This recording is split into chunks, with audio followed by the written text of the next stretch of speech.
Welcome beyond the veil. You are listening to Moonlight and Ironwood. If you want to skip the wait and download the full audiobook right now, the link is in the description. Now, take a deep breath. The mist is rising. The harmony dance was an old tradition meant to foster unity. Everyone formed two concentric circles, inner and outer. The music played, the circles rotated in opposite directions, and when the music stopped, you danced with whoever was in front of you. Rank didn't matter. "Everyone to the floor," Alpha Stone commanded. "I'm going to the bathroom," I said, turning to flee. My father's hand landed on my shoulder. Heavy, firm. "Journey," he said, his voice low but stern. "You are the Beta's daughter. You will participate. It looks bad if you hide in the corner." "But Dad, go," he said, giving me a gentle shove toward the floor. I stumbled forward, caught in the tide of bodies moving to the center. I was separated from Nia. I ended up in the outer circle, sandwiched between an elderly Gamma and a nervous-looking freshman. The music started, a lively string arrangement. We began to walk, round and round. My wolf sang nervously. "Find him. Find mate." "Shut up," I hissed. "We are hiding." The music stopped. I found myself facing Mr. Henderson, my calculus teacher. "Ah, Journey," he smiled kindly. "Don't worry. I won't quiz you on derivatives tonight." We danced for a minute. It was awkward, but safe. The music started again. We rotated. Stop. A teenage boy from the Delta ranks. He stepped on my toes twice. Rotate. Stop. My mother. She fixed a loose pin in my hair while we waltzed. Rotate. Stop. Aiden. The world dropped out from under me. He was standing there, chest heaving slightly, as if he'd been fighting the current of the crowd to get to this exact spot. His eyes locked onto mine, dark and dangerous. "No," I whispered. "Dance," he commanded. He didn't wait for me to agree. He stepped forward, sliding one hand around my waist and taking my right hand in his. The moment our skin touched, the air was sucked out of the room. It wasn't just a spark this time, it was a lightning strike. A jolt of pure, raw heat shot up my arm and down my spine. The smell of him, rain, pine, ozone, crashed over me, drowning out the vanilla spray, drowning out the perfume of 500 other wolves. My wolf howled, a sound of pure joy that echoed in my skull. Aiden inhaled sharply. His grip on my waist tightened, pulling me flush against his hard body. It was improper. It was scandalous. "Journey," he growled, his voice vibrating against my ear. We began to move. He didn't dance like the others. He moved with a predator's grace, guiding me effortlessly. "You're trembling," he murmured. "I'm cold," I lied, my voice shaking. "You're burning up," he corrected. He moved his hand up my back, resting it on the sensitive spot between my shoulder blades. "And you smell different." "It's the blockers wearing off," I blurted out, then froze. Idiot. Aiden stopped moving. People bumped into us, but he didn't care. He stared down at me, his face inches from mine. "Blockers," he repeated slowly. "Why would a dormant wolf need blockers?" I couldn't breathe. He was too close. The bond was pulling at my chest, a physical hook dragging me toward him. I wanted to bury my face in his neck. I wanted to bite him. I have a hormonal imbalance," I stammered, making it up as I went. My doctor gave them to me to regulate my scent. Aiden's eyes searched mine. He looked conflicted, confused, and underneath it all, hungry. You felt it, he whispered, at the door, and just now. Don't lie to me, Journey. I don't know what you're talking about. The heat, he insisted. The pull. It's like gravity. He leaned closer. His nose grazed my jawline. I whimpered, a soft, involuntary sound. Aiden! The voice was sharp as a whip crack. Jackie. We sprang apart. Aiden looked dazed, blinking as if waking from a dream. I stumbled back, clutching my chest. Jackie was standing there, her emerald dress shimmering, her face a mask of polite fury. She didn't look at me. She looked at Aiden. The music stopped, babe, she said, her voice sugary sweet but laced with poison. You're holding up the circle. Aiden looked at her, then back at me. He looked torn. Go, I whispered, backing away into the crowd. Just go. Jackie looped her arm through his, staking her claim. She turned her gaze to me then, cold and calculating. Cute dress, Journey, she said, her eyes flicking over my beige shapelessness. You really blend in. She pulled Aiden away as the music started up again. I didn't wait for the next partner. I turned and ran, pushing through the confused dancers, bursting out of the double doors and into the freezing winter night. I didn't stop running until I reached the edge of the forest, the cold air burning my lungs, my heart breaking for a mate I couldn't have. Snow and sparks. The snow was coming down in earnest now, fat white flakes that coated the pine trees and blanketed the ground in silence. I ran until the lights of the Alpha's mansion were just a dull glow behind me, until my lungs burned so cold it felt like I was inhaling glass. I stopped near the old creek, clutching a birch tree for support. My beige chiffon dress was soaked to the knees, clinging to my legs like ice water. My arms were bare and numb. Cold, my wolf whimpered.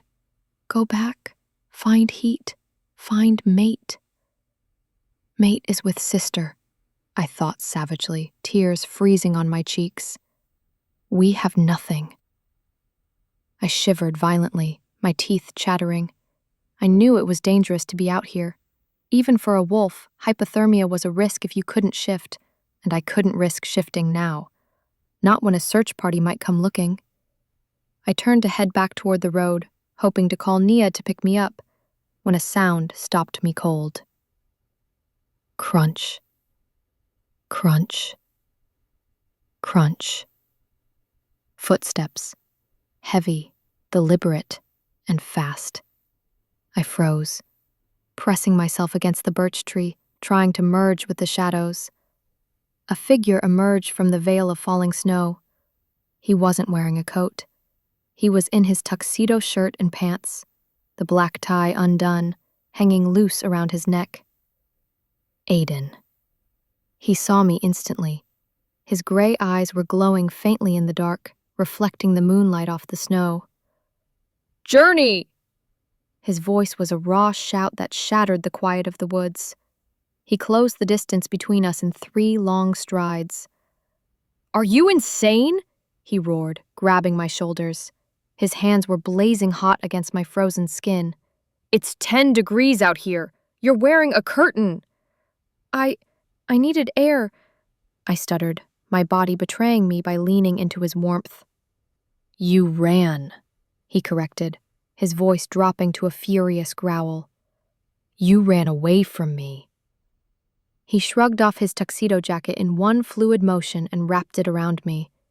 It was huge, engulfing me in darkness and warmth and him. It smelled like expensive cologne, cedarwood, and the potent, undeniable scent of my mate. I inhaled sharply, my knees buckling. Careful, Aiden muttered, catching me before I hit the snow. He pulled me against his chest, wrapping his arms around me over the jacket. God, you're freezing. You're like a block of ice. I'm fine, I lied, my teeth chattering so hard I bit my tongue. Shut up, he said roughly. He rubbed his hands up and down my arms, trying to generate friction. Why did you run, Journey? What are you hiding? I looked up at him. The snow was catching in his dark hair. He looked wild, desperate.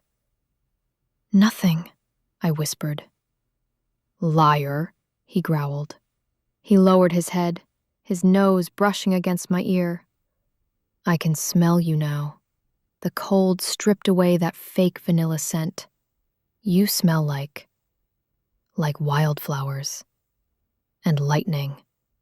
He inhaled deeply, shuddering against me. And you smell like mine. My heart stopped. Aiden, don't, I pleaded, pushing weakly against his chest. You're with Jackie. You can't say that. I don't care about Jackie right now, he snapped. I care about the fact that every time I touch you, my wolf goes crazy. I care about the fact that I followed you out here without even thinking, like I was tethered to you. He pulled back slightly, framing my face with his large, warm hands. Tell me you don't feel it, he demanded. Look me in the eye and tell me you don't feel the pull. I looked at him.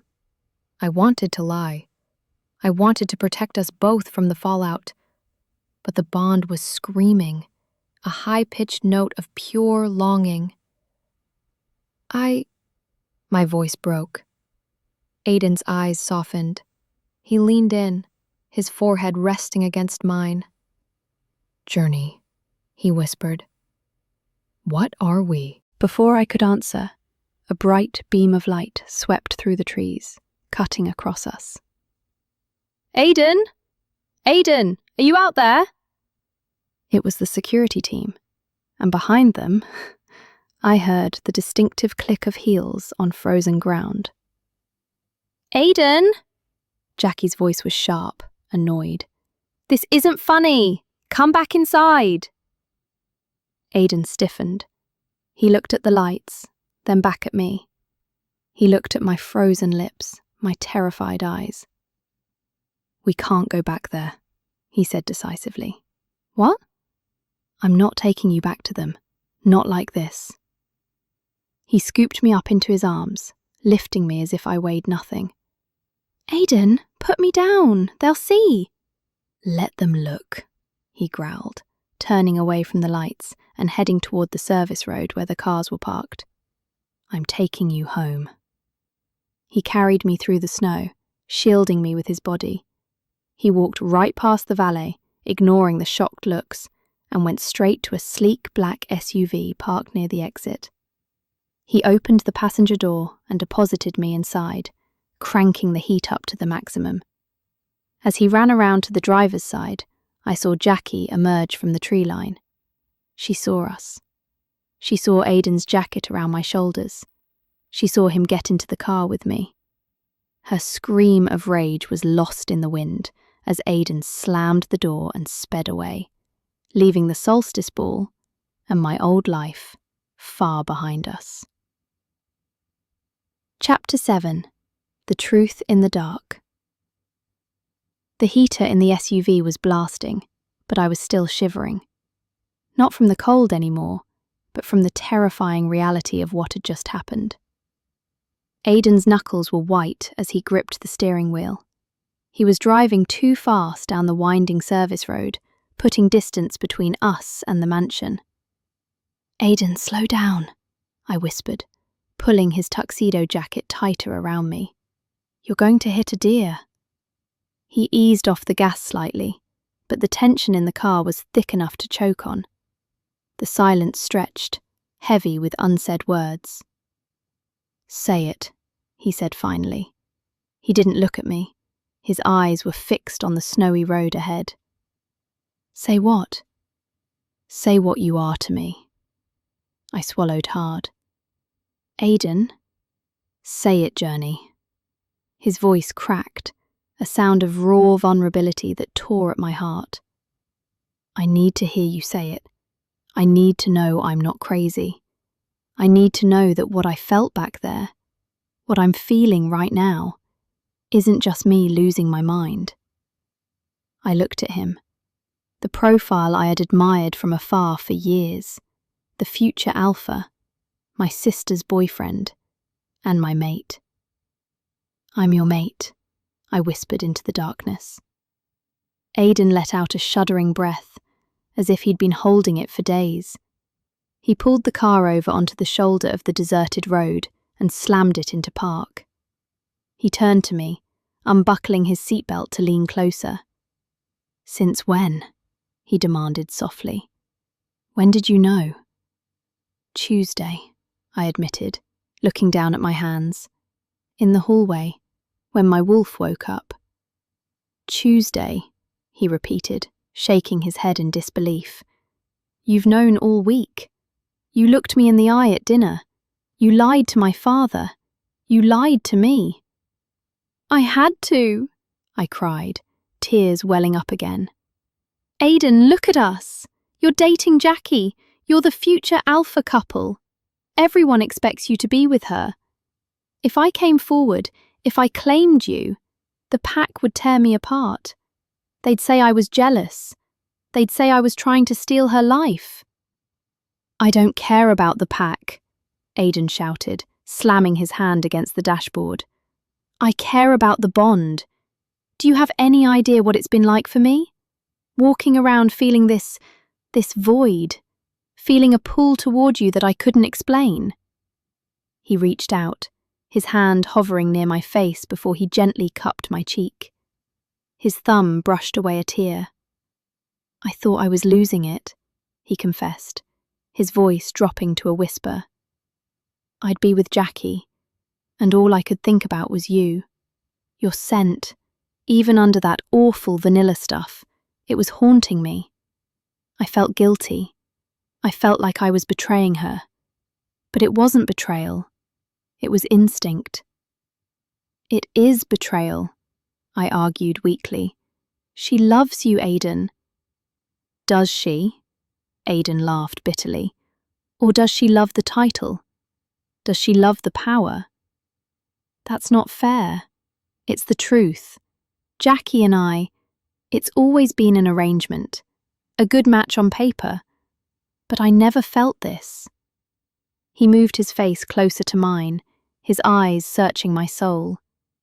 I never felt like I couldn't breathe because she wasn't in the room. I never felt like I would burn down the world just to keep her warm. The shadows are lengthening. That is the end of this chapter. Can't wait to see what happens next. You don't have to. Download the full, uninterrupted story right now at the link below. Otherwise, subscribe, and I'll see you in the next chapter. Sweet nightmares.